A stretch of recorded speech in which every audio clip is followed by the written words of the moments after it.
C'est la difficulté qui stimule la volonté, qui forme le caractère et qui fait l'homme.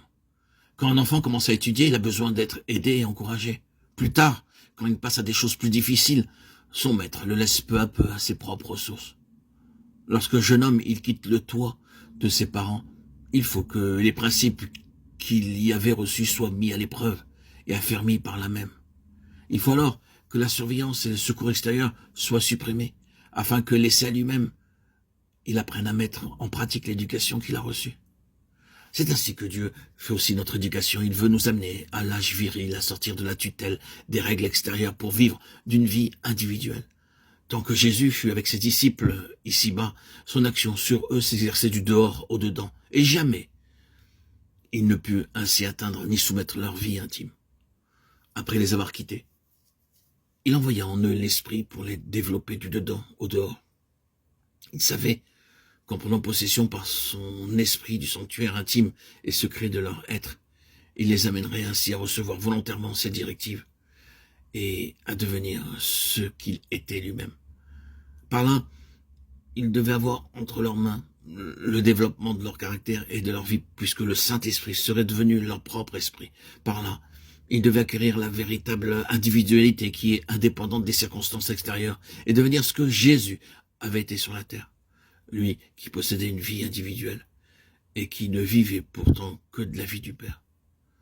Tant que le chrétien ne recherche que ce qui lui est agréable et facile, il ne comprend pas qu'il lui soit avantageux de ne plus avoir Christ sur la terre.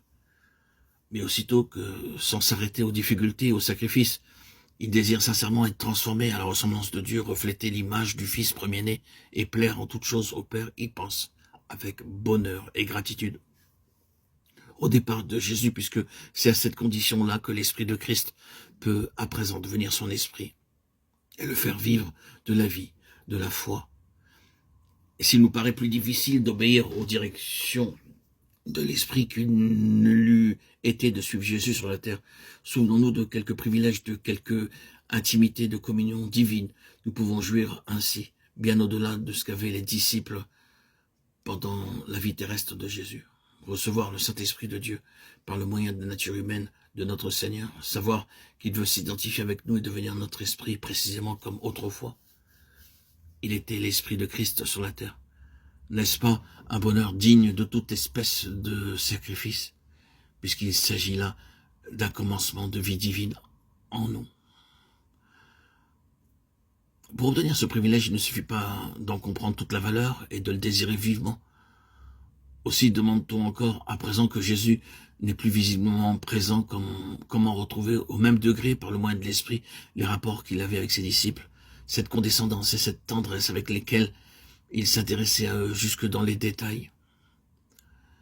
Ici, comme pour tout ce qui concerne notre vie chrétienne, c'est la foi qui seule nous fait saisir les grâces spirituelles.